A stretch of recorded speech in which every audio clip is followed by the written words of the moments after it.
హైదరాబాద్లోని KBR park చుట్టూ one way traffic విధానం కొనసాగుతోంది. నిన్న ఉదయం నుంచి ప్రారంభమైన వన్ వే ట్రాఫిక్ కంటిన్యూ అవుతోంది.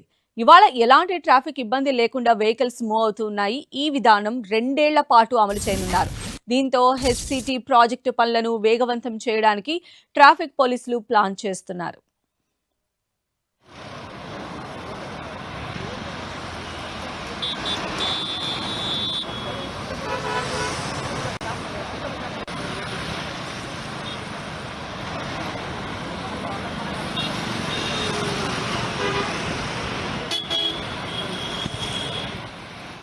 సో హైదరాబాద్లోని కేబీఆర్ పార్క్ చుట్టూ కూడా వన్ వే రూట్ అనేది కొనసాగుతుంది. సో నిన్నటి నుంచి కూడా ఈ రూల్స్ అనేవి అమల్లోకి వచ్చాయి. సో నిన్న కొంచెం గందరగోళ పరిస్థితిని ఫేస్ చేసినటువంటి వాహనదారులు ఈరోజు సెటిల్ అయినట్టుగానే కనిపిస్తోంది. సో ఇవాళ ఎలాంటి ట్రాఫిక్ ఇబ్బంది లేకుండా వెహికల్స్ అన్నీ కూడా మూవ్ అవుతున్న దృశ్యాలు మనం డ్రోన్ విజువల్స్ ద్వారా కూడా చూడొచ్చు. అయితే ఈ వన్ వే రూట్ విధానం అయితే దాదాపు 2 ఏళ్ల పాటు అమలు చేయబోతూ ఉన్నారు. దీంతో హెచ్సిటీ ప్రాజెక్టు పనులను వేగవంతం చేయడానికి ఇప్పటికే ట్రాఫిక్ పోలీసులు ప్లాన్ కూడా చేసుకుంటున్నారు.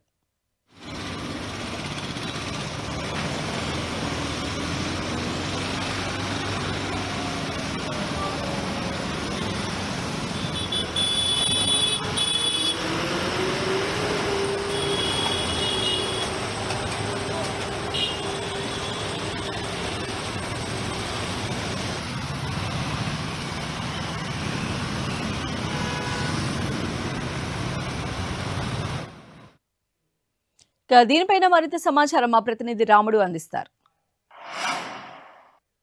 కేబీఆర్ పార్క్ చుట్టుముట్టు వన్ వే కొనసాగుతుంది. నిన్న ఉదయం 6 గంటలకు ప్రారంభమైనటువంటి వన్ వే రూట్ అంతా కూడా అధికారులు కొంత స్ట్రీమ్ లైన్ చేశారు. నిన్న వచ్చినటువంటి ఇబ్బందులను అధిగమించారు. దాంతో నిన్న ఉన్నటువంటి ట్రాఫిక్ రద్దీ అయితే ఈరోజు కనబడడం లేదు. చాలా వేగంగా ఆ ట్రాఫిక్ మూవ్ అవుతుంది. ట్రాఫిక్ పోలీసులను ఈ అంశమై మాట్లాడినప్పుడు 30-40 కిలోమీటర్ల వేగంతో వెళ్తున్నారు. కొన్ని సందర్భాల్లో 50 కిలోమీటర్ల వేగంతో కూడా వెళ్తున్నటువంటి పరిస్థితి ఉంది. నిన్న కొంత కొత్తగా కావడం, అందరూ కన్ఫ్యూజ్ గురి కావడం కారణంగా కొంత ఇబ్బందులు వచ్చాయి. అంతేకాకుండా ఫస్ట్ డే కావడం కారణంగా ఆ ఇబ్బందులు అయితే కొనసాగేటువంటి అవకాశం ఉంది. కానీ ఈ రోజు నుంచి అయితే అట్లాంటి ఇబ్బందులు ఉండకపోవచ్చు అనేది ప్రధానంగా ట్రాఫిక్ పోలీసులు అంచనా వేస్తున్నారు. అయితే నిన్న మనం చూస్తే చాలా సమయం పట్టింది కాబట్టి ఒక 20% నుంచి 25% వరకు వాహనదారులు వేరే రూట్లను కూడా ఎంచుకునేటువంటి అవకాశం ఉంది. దానివల్ల కూడా కొంత ట్రాఫిక్ తగ్గి ఉండే అవకాశం ఉంది. కానీ మిగతా ఓవరాల్గా చూసినప్పుడు వన్ వే మనం చూస్తున్నాం. ఇక్కడ ఉండేటువంటి 2 రోడ్లలో ఒక రోడ్డు మొత్తం కూడా జూబ్లీ చెక్ పోస్ట్ వరకు నేరుగా వెళ్లేందుకోసం అవకాశం ఉంటుంది. ఎక్కడ ఇలా ఇబ్బంది లేకుండా మధ్యలో ఏమైనా కావాలంటే రైట్కి వెళ్ళొచ్చు. అయితే ఇంకొక రోడ్ ఏదైతే బీఆర్ఎస్ భవన్ పక్క నుంచి వెళ్తుందో ఆ రోడ్డు మొత్తం కూడా ఎక్కడెక్కడ లెఫ్ట్కి వెళ్ళాలో ఆ లెఫ్ట్కు వెళ్ళడం కోసం అవకాశం ఉంటుంది. కాబట్టి ఆ విధంగా వెళ్ళిపోతున్నటువంటి పరిస్థితి మనం చూస్తున్నాం. నిన్న ఈ రోడ్డు అంతా కూడా చాలా రద్దీగా ఉంది. ఇక్కడ నుంచి వచ్చేటువంటి రోడ్డు మనం చూడొచ్చు. కమాండ్ కంట్రోల్ వైపు ఉంటుంది. ఇది బంజారాహిల్స్ రోడ్ నెంబర్ 12 వరకు వెళ్ళేటువంటి అవకాశం ఉంది. అయితే ఆ రోడ్డు అంతా కూడా నిన్న మొత్తం జామ్ ఉంది. అక్కడ నుంచి వచ్చేటువంటి రోడ్డు ఈ రోడ్డు ఎక్కడ కూడా ఎలాంటి ఇబ్బంది లేదు కాబట్టి, ఈ జంక్షన్లో ఇబ్బంది లేదు కాబట్టి వచ్చిన వెహికల్ వచ్చినట్టుగా వెళ్ళిపోతున్నటువంటి నేపథ్యం. ఒకటి కొంత ఇబ్బందికర పరిస్థితులు ఏంటంటే బస్సులకు సంబంధించినటువంటి వాళ్ళు మాత్రమే కొంత ఇబ్బంది పడేటువంటి అవకాశం ఉంది. ఇంతకుముందు 127 వెహికల్ ఏదైతే కొండాపూర్ నుంచి కోటికి వెళ్ళేటువంటి బస్సులు ఉంటాయో ఆ బస్సులు నేరుగా జూబ్లీ చెక్ పోస్ట్ నుంచి ఫిలిం నగరు అదేవిధంగా అపోలో ఈ మార్గంలో వచ్చేవి. కానీ ఇప్పుడు ఆ విధమైనటువంటి పరిస్థితి లేదు. అటు నుంచి జూబ్లీ చెక్ పోస్ట్ నుంచి ఎన్టీఆర్ భవన్ మీదుగా తిరిగి ఇక్కడి నుంచి బయటికి వెళ్ళిపోయేటువంటి అవకాశం ఉంటుంది. అంటే ఇక్కడ నుంచి పెన్షన్ ఆఫీస్ రోడ్కు వెళ్ళిపోయేటువంటి అవకాశం ఉంది.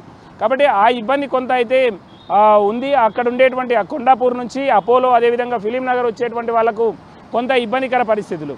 మనం చూస్తున్నటువంటి ఈ బస్ ఏదైతే 222 ఏదైతే ఉందో ఈ 222 అంటే అక్కడ జూబ్లీ హిల్స్ అన్నపూర్ణ స్టూడియోకు వెళ్ళేందుకోసం ఎక్కేటువంటి ప్రయాణికులకు ఇబ్బంది ఉంటుంది.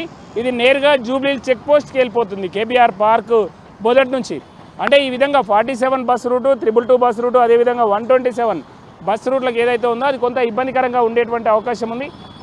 మనం చూడవచ్చు ఈ అగ్రసేన్ జంక్షన్లో మొత్తం రోడ్డు వర్క్స్ అయితే జరుగుతున్నాయి. ఈ విధమైనటువంటివి అనేక ప్రాంతాలు 4-5 జంక్షన్లలో వర్క్స్ స్టార్ట్ కావడం జరిగింది. ఆ వర్క్స్ను స్పీడప్ చేయడమే లక్ష్యంగా అదేవిధంగా దాన్ని 24 అవర్స్ పని జరిగే విధంగా ఈ వన్ వే ప్రోగ్రామ్ని అయితే డిజైన్ చేశారు అధికారులు. అందుకోసం మొత్తం కూడా ఇటు బల్దియా అదేవిధంగా ట్రాఫిక్ పోలీస్ యంత్రాంగం అంతా కూడా ఫిక్స్ అయినటువంటి పరిస్థితి ఉంది. ముఖ్యంగా హైదరాబాద్ సిటీలో ప్రధానమైనటువంటి రోడ్డు ఇది. కేబీఆర్ పార్క్ చుట్టుముట్టు జూబ్లీ హిల్స్, బంజారా హిల్స్, అదేవిధంగా ఐటీ ప్రాంతానికి వెళ్ళేటువంటిది, ఐటీ ప్రాంతం నుంచి ఇక్కడ సెంట్రల్ సిటీకి వచ్చేటువంటి రోడ్లు ఇవన్నీ కూడా ఈ మార్గంలో ఉండడం కారణంగా బాగా రద్దీ ఉండేటువంటి రోడ్లు. అలాంటి రోడ్లపైన వన్ వే పెట్టడం అనేది చాలా ఇబ్బందికర పరిస్థితి. అయితే మొత్తం కూడా 2 సార్లు మొత్తం ప్రాక్టీస్ చేశారు. ముందుగా ఏ విధంగా కష్టాలు వచ్చేటువంటి అవకాశం ఉంది అనేటువంటి అంశాలను స్టడీ చేసిన తర్వాత నిన్నటి నుంచి వన్ వేని అయితే అమలు చేస్తున్నారు. ఇప్పటికైతే పరిస్థితుల్లో మార్పు వచ్చింది. ఎలాంటి ట్రాఫిక్ లేకుండా ఫ్లో మాత్రం చాలా బాగా ఉంది. వాహనాల ఫ్లో అయితే ఇది దాదాపు 2 సంవత్సరాలు కొనసాగేటువంటి అవకాశం ఉంది. కాబట్టి ఇంతకంటే మెథడ్ మార్గం అంటే బెస్ట్ మెథడ్ ఏమైనా ఉంటే దాన్ని చూస్ చేసుకునేటువంటి అవకాశం ఉంది. ఆ లోపు ఏమైనా చేంజెస్ వస్తే కూడా ట్రాఫిక్ పోలీసులు అడ్వైజరీ ద్వారా వాటిని తెలియజేస్తామని కూడా చెప్తున్నటువంటి పరిస్థితి ఉంది. అయితే వేగంగా పనులు చేయడం కోసం జిహెచ్ఎంసీ మాత్రం ప్రత్యేక శ్రద్ధ పెట్టాలనేది పోలీసుల వైపు నుంచి వినిపిస్తున్న మాట. అది వేగంగా పని చేయడం ద్వారా ఇబ్బందులు రాకుండా చూడాలి, వాహనదారులు వేగంగా వెళ్లేందుకోసం అనేది మాత్రం ట్రాఫిక్ పోలీసులు చెప్తున్నారు. కెమెరా పర్సన్ ధనంజయ్తో రామ 10 టీవీ హైదరాబాద్.